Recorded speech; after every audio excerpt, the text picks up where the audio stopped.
Hello everyone, this is Chakit from VAC Global Education. In this video, we are going to talk about February 2025 intake and how this intake is important, what are the learnings which are there from the previous intakes. Also, we are going to discuss about the process, the documentation, funds requirement and the documents required in order to file the visa. So watch this video till the end so that you get the complete information. Also, if you have any query, question or suggestion, then do write it in the comment section. Also, if you guys are looking in order to get help for your study visa application, we are just one click away. There's a link given in the description. Click that link, get in touch with us, and we'll be more than happy to help you. And if you have not subscribed yet, then do subscribe so that we would be able to know how much you love us and how valuable the information is. So without wasting any time, let's start with this video. So in New Zealand, there are two major intakes, February and July. So right now we are focusing on the February intake. February intake is around 6 months down the line. However, the time process to do the entire process is very limited. Why? Because first you will submit the documents for the offer letter, then you will get the offer letter, then you will apply for education loan. Once the education loan is approved, you would need a PCC, medical, SOP and all your work experience documents, and then you would be able to apply for your visa. The whole process takes a hell lot of time. So it's better that you apply on time so that you get the offer letter on time, you get the visa on time. And especially for these people who are looking forward to take their spouse along, you would need extra time because every spouse has this requirement that they want to take their spouse along. तो क्या होता है कि जब आप अपनी spouse को ले जाना चाहते हो अपने साथ में, तो पहले आपका वीजा अप्रूव होता है and then you get to apply for your spouse and the kids. आपको पहले अपना वीजा अप्रूव कराना है एंड देन आप अपने स्पाउस के लिए अप्लाई कर पाओगे. तो इस प्रोसेस के लिए आपके पास एडुकेट टाइम होना चाहिए. So let's start with step by step process. तो पहले क्या होता है, उसके बाद क्या होता है, सो दैट कि आप लोगों को सही जानकारी मिल पाए. पहले मैं शॉर्ट में बताता हूँ and then will go deeper inside the insights कि आपको किन किन चीजों का ख्याल रखना है. सो आप जितना ज्यादा इस वीडियो को देखोगे उतना ज्यादा आपको क्लैरिटी आएगी कि किस तरीके से आप अपना प्रोसेस जो है वो आसान तरीके से पूरा कर पाओगे. और बहुत सारे ऐसी लर्निंग आपको इस वीडियो में मिलने वाली है जो कि अगर आप हमारे थ्रू भी अप्लाई नहीं कर रहे हो, किसी और के थ्रू अप्लाई कर रहे हो, उनसे भी वो क्वेश्चन पूछ पाओगे जिनकी शायद आपको बहुत ज़्यादा डीपली ज़रूरत है. तो आप इस वीडियो को ध्यान से देखोगे, हार्डली आपका कुछ टाइम जाएगा, बट इस टाइम को आपको इतनी लर्निंग मिलेगी कि आप अपने प्रोसेस में कहीं भी गलत नहीं जा पाओगे. अगर पूरा प्रोसेस कहीं गलत जा भी रहा होगा तो आप अपने काउंसलर से 2-4 एक्स्ट्रा सवाल पूछ के अपने प्रोसेस को और ज़्यादा स्ट्रॉन्ग कर पाओगे. सो ध्यान से इस पूरी वीडियो को आपको देखना बहुत ज़रूरी है. पहला है आपका application process. But application process से पहले आपको जो सबसे इम्पॉर्टेंट चीज़ है वो है कि आप किस कोर्स में अप्लाई करने वाले हो. क्योंकि एप्लीकेशन तो हो जाएगी, बट अगर आपने गलत कोर्स चूज़ किया तो फिर आपको बहुत दिक्कत होने वाली है. किस लिए? क्योंकि बहुत सारे कोर्सेज ऐसे हैं जो यहाँ पर डिमांड में ही नहीं है न्यूजीलैंड में. मैं पिछले 3 महीने से न्यूजीलैंड में हूँ और मैं जो देख रहा हूँ यहाँ पर कि हॉस्पिटैलिटी, बिजनेस मैनेजमेंट, ये 2 ऐसे कोर्सेज हैं जहाँ पर सबसे कम जॉब्स हैं. यहाँ पर आपको पार्ट टाइम जॉब मिल जाएगी, वो फुल टाइम में भी कन्वर्ट हो जाएगी, बट उसके बाद जो आप एक PR का सपना देख रहे हो वो बहुत मुश्किल है. तो इन दोनों कोर्सेज से अगर आप थोड़ा सा हटके ऐसे टेक्निकल कोर्सेज में अप्लाई करते हो जो कि इंजीनियरिंग रिलेटेड हैं, software, mechanical, electrical, civil engineering, nursing, teaching, social science, psychology, ये वो सारे कोर्सेज हैं जो आपको बहुत ही तेज तरीके से PR दिला सकते हैं, जो कि ग्रीन लिस्ट प्रोग्राम्स हैं. तो आपको ऐसे प्रोग्राम पे फोकस करना है जो कि आपके लिए बेहद फ़ायदेमंद होंगे फ्यूचर के लिए. बट हैविंग सेड दैट, जिन बच्चों के पास ऑलरेडी बिजनेस की डिग्री है या फिर बहुत सारा एक्सपीरियंस है और वो मैनेजमेंट में जा रहे हैं, उनके लिए मैनेजमेंट एडवांटेज है. क्यों? यहाँ पर जो बिजनेसेस हैं वो ऐसे लोगों को यहाँ पर लाना चाहते हैं जिनके पास ऑलरेडी प्रॉब्लम सॉल्विंग स्किल्स हों, जो टीम्स को मैनेज कर सकते हों और वो अपने प्रोजेक्ट्स को हैंडल कर सकते हो. तो उनके लिए मैनेजमेंट का प्रोग्राम अच्छा है. बट जो बच्चे फ्रेशर्स हैं उनके लिए ये दोबारा सोचने की बात है कि अगर आपके पास एक्सपीरियंस नहीं है and then you are coming for a business course, तो आपको बहुत ही स्मार्ट होना पड़ेगा in order to get a job which can give you the PR later on. So depends from case to case. I'm not saying that you do not come here for hospitality or for business, but what I'm saying is that be cautious of what are the learning outcomes which are going to be in the future. क्योंकि अगर आपने कोई ऐसा course choose किया जो यहाँ पर demand में नहीं है, then you would be facing lot of trouble. So now what are the documents which are required in order to do the application? पहला, आपके पास 10th 12th, आपके पास पासपोर्ट. ये 3 डॉक्यूमेंट हैं जो बिल्कुल मैंडेटरी हैं. इसके बिना आप एप्लीकेशन नहीं कर पाओगे until unless you are applying for a conditional offer letter, and I'm talking for the bachelor's students. For master students, you would require your 10th 12th, your bachelor's, all mark sheet, your provisional degree, your passport. Now let's talk about the IELTS requirement. The IELTS requirement for bachelor's is overall 6, not less than 5.5, and for The master's program, the requirement is 6.5, not less than 6. Now for the early childhood education aspirants, जो बच्चे यहाँ पर early childhood education पढ़ने जाना चाहते हैं, उनके लिए रिक्वायरमेंट है 7 बैंड्स ईच। मीन्स कि आपके चारों मॉड्यूल में 7 बैंड्स ईच होने चाहिए। अगर आपके 7 बैंड्स ईच होंगे तभी आपको अनकंडीशनल ऑफर लेटर मिलेगा और तभी आप यहाँ पर वीज़ा अप्लाई कर पाओगे।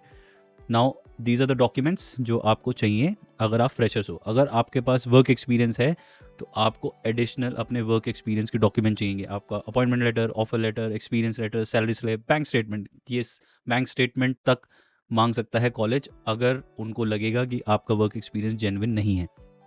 तो इन सब बातों का आपको बहुत अच्छे से ध्यान देना है।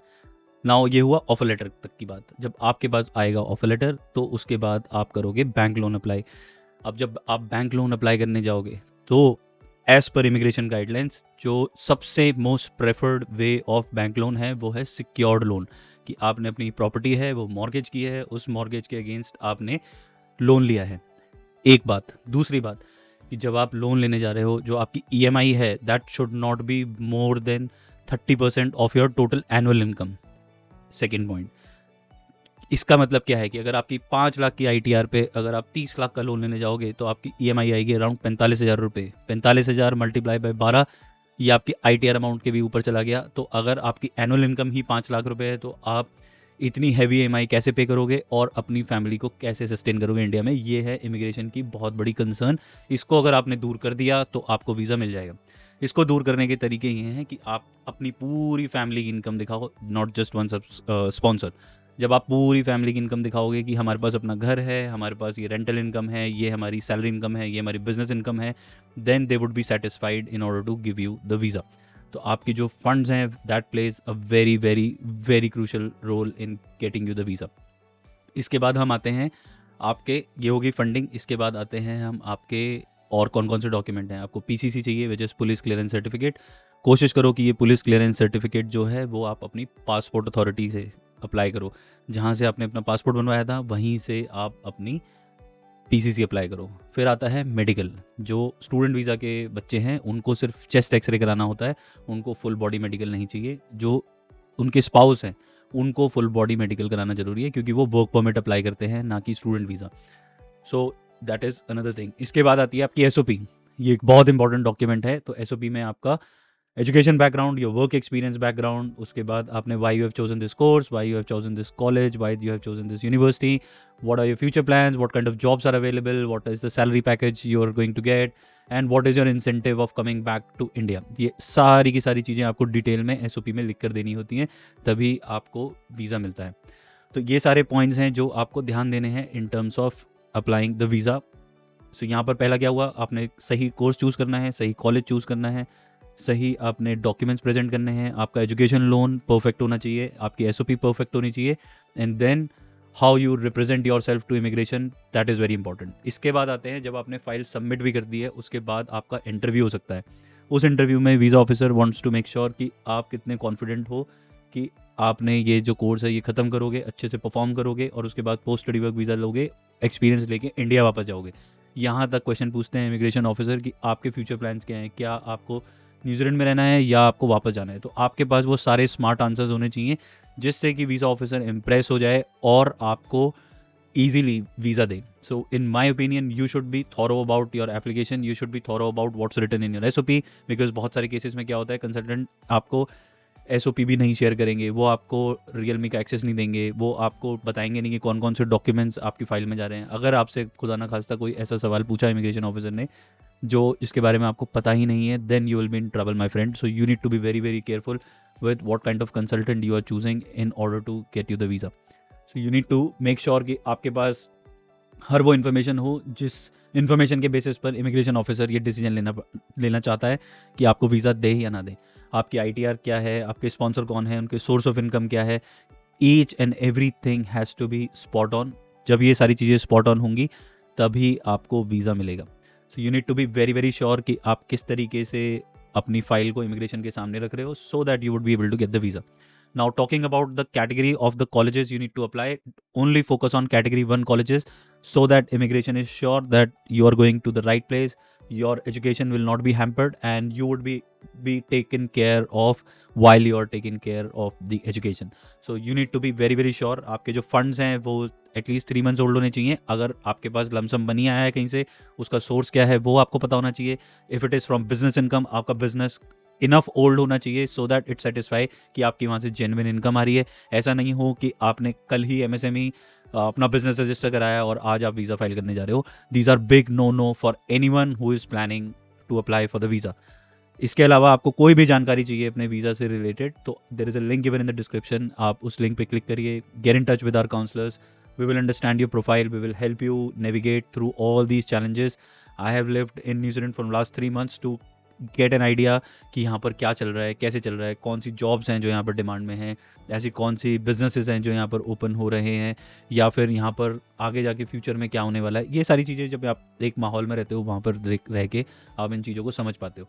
So in my opinion, if you are looking for the right guidance and consultation, then you should not hesitate and get in touch with us so that we would be able to help you with the entire process. And then once your visa is approved, then you would be able to file the visa for your spouse and your kids. So kids here, they get free education if they are above 5 years old. So jitni bhi schooling hai for the kids is absolutely free from the government if you are on the work permit. So the student get the student visa, the spouse get the open work permit for the entire duration till you have your spouse visa, and the kids you have, they will going to get the student visa. So each and everything is covered within this student visa. And once your student visa is done, then you get 3 years of post study work visa, which makes you eligible to work for any employer for any number of hours at any location within the country. You don't have to worry. And once you fulfill the PR requirement, if you're applying your PR under the 6-point PR system, then you will get 5 points for your masters and 1 point for your work experience, or the registration, or the wage system, whichever is applicable to you. For that, you can consult licensed immigration advisor. We should be able to get that license within the next 1 month. If you have any question, then do write it in the comment section and we'll be more than happy to answer any of your question. So thank you for watching this video. I hope you liked it. If you have not subscribed yet, then do subscribe, like it, share it, and let me know what are your thoughts. Thank you. Take care. Bye bye.